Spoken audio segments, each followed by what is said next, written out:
expected. Then all hell breaks loose.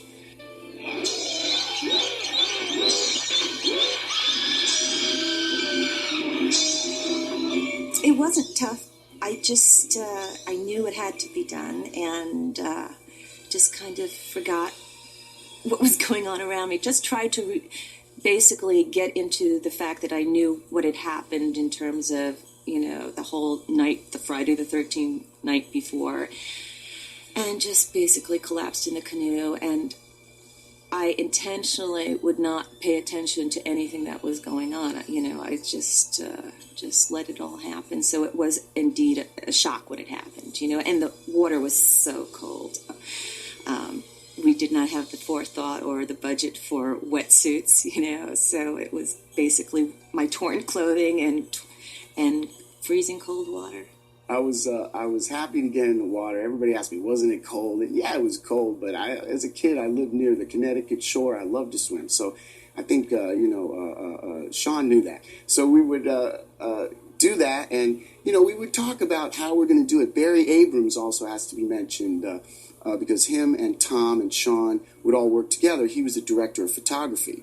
And so we would get in the water, and we would come up with different ways how to make sure, for instance, I would submerge and there would be no bubbles on the surface. These kind of details, which at one point, if there was bubbles there on the surface, you'd know there's something under there. Now, it could be a quarter of a second of that, but we would go under, and I had to count for a good amount of time, and it was like there was some buoyancy to the prosthetics. So it was like you're holding a beach ball down underwater. So when I kind of came up, I came up with, with force. And of course, the way that they did the shot, it looks like Adrian's out there in the middle of the lake, and it looks like she's in 30 feet of water. Okay, but then Barry framed it in such a way so all you can see is the water, and we waited, as I said, for it to calm, and then I come up out, so the illusion is created. I think masterfully. But although it was just a moment, but we scared you, didn't we?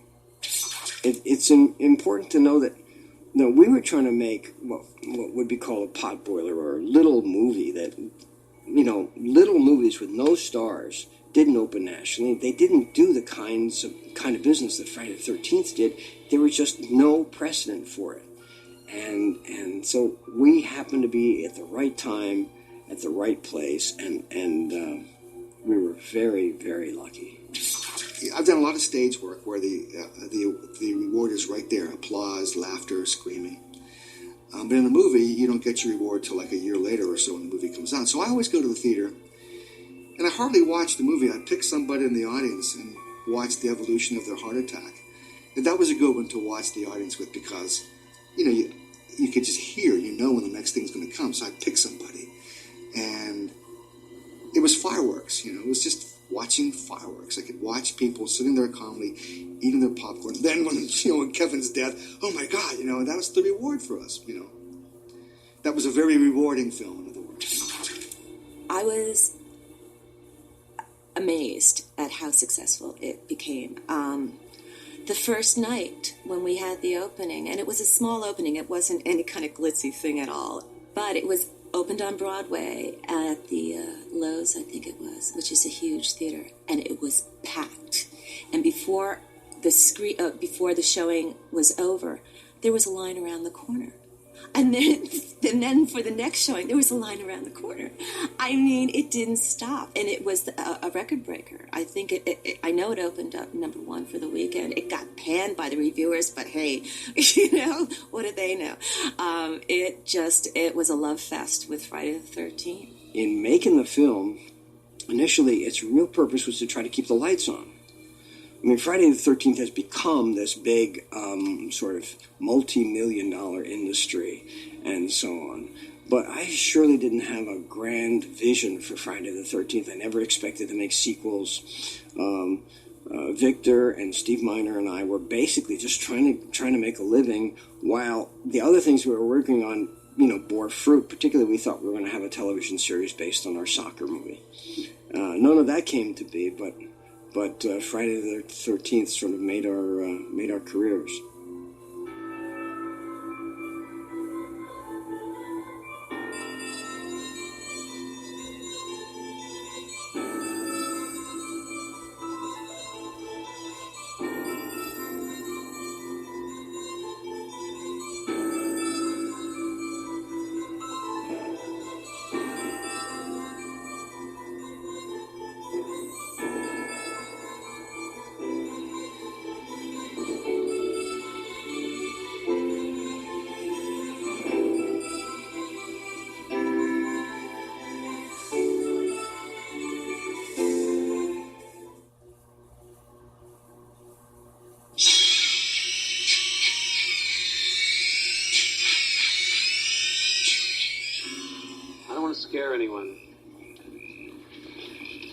I'm going to give it to you straight about Jason. His body was never recovered from the lake after he drowned. When we decided to make the second film, I wasn't sure what it should be. Should we be trying to exploit the title, Friday the 13th, and just have another scary movie with somehow or other connected to Friday the 13th? Or should it involve the character Jason? And Jason as a character hadn't existed. He was just this gag at the end with Ari Lehman coming up out of the water. We're the first to return here. 5 years. 5 long years he's been dormant. And he's hungry. And Steve Miner, who had been my line producer and was a very close friend, had decided that he would like to try to direct the second one, and I did everything I could to make that happen. And my wife, who had worked on those films, wound up being his editor, and so that I was close to the next two. Jason's out there, watching, always on the prowl for intruders, ready to kill, ready to devour. I thought he brought class to it. He seemed to have a good grip on exactly what we were doing, you know, what the genre was and what the public wanted to see and what Paramount wanted from it. What if there is a Jason? Jason's a legend, Jim. A legend. When Steve approached me to do part 2, I said, sure. I don't remember reading a script. He basically told me what the story was going to be about, and that was fine with me because I had other things going on in my life at the time, and I just wanted to make sure that everybody was happy, I guess. I don't know. Who knew that we were going to do a sequel? No one had a clue. But as I understand, as soon as it came out, they were already thinking about the sequel. Mom. Hello? The second one was probably just a few days of shooting. It was up in Connecticut. Don't remember a whole lot about it. It was just me and a black cat and a head in the refrigerator.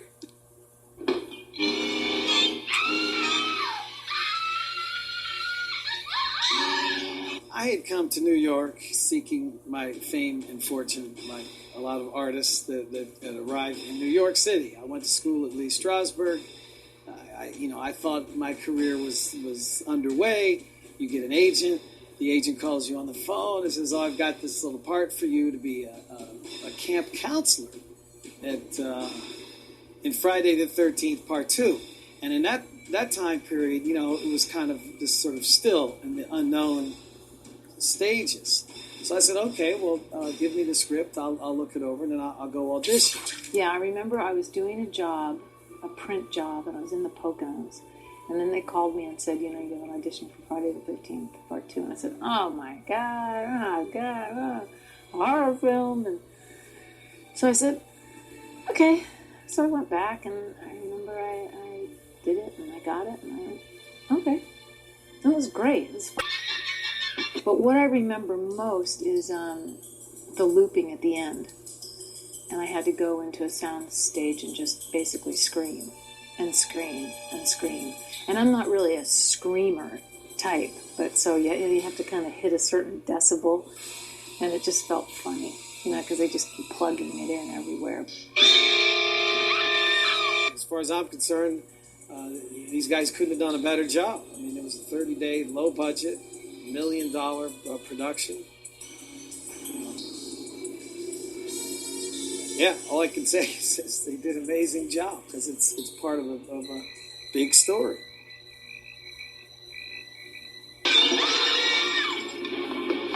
You know what's interesting is that shooting the film, I did like it, as I said, you know, sort of the heebie-jeebies, you know, I kind of give yourself a little. But when I saw it, I thought, God, I don't look half as scared as I thought I was at the moment, you know? So, it was scary.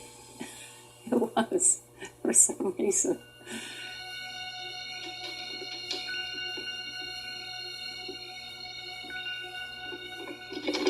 remember that somebody had their old neck all make-upped up, with all the wires in it and everything, and they couldn't eat dinner. They had to eat in a straw, and they had slashes in their head, and seeing your friends hung upside down and with gaping wounds, and it's just and it was cold, and it's creepy after a while, and all of a sudden, and also I'm living in this sort of zone of fear, trying to kind of elicit as much fear as I possibly can. So maybe that had something to do with it.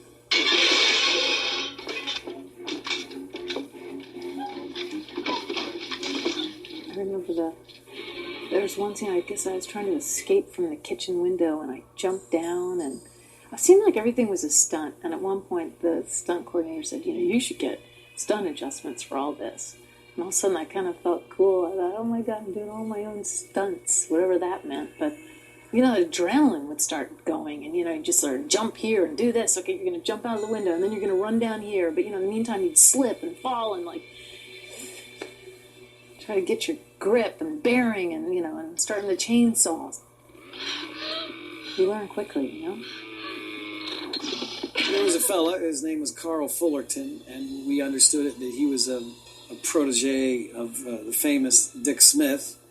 And I suppose he was instructed by the director of the film, the story, to make Jason look as bad as he could.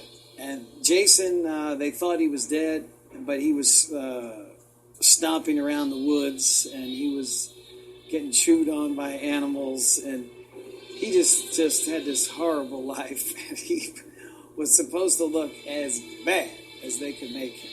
2 sets of plate dentures that went in my mouth, and built up gums, so it really distorted your face. Rubber forms that got glued all over your head.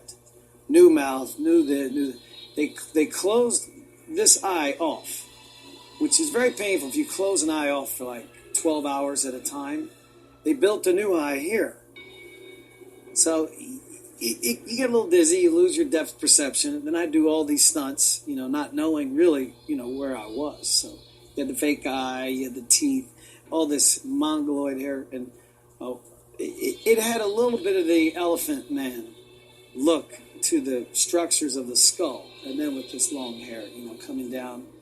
And by the time my final, the one scene where the Jason's face is really seen for the first time in the movie, I was angry and I wanted to kill somebody. And I'm drooling and snot's coming out of your nose. I mean, you are just in another world. You're hurting, you're pained, you wanted to blast through that window and kill this girl.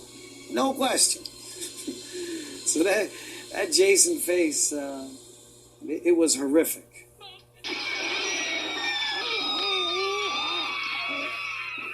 As soon as Jason was about to bash through the window, the high-speed camera would start. And I had to act all calm, and the dog's coming up, and I'm hearing, and this guy's about to bash through behind me. It was really scary. Every time it was really scary. Well, it was only supposed to be one time, and it was all fake, the plastic glass and the balsa wood and all that stuff, and Jason was behind me swinging on one of those things, and but it was scary doing it. And then something didn't work, and then we had to do it again. Well, we built a platform outside the house, and it was long enough so I knew I had 3 steps and then jump. And then you would go poof like that.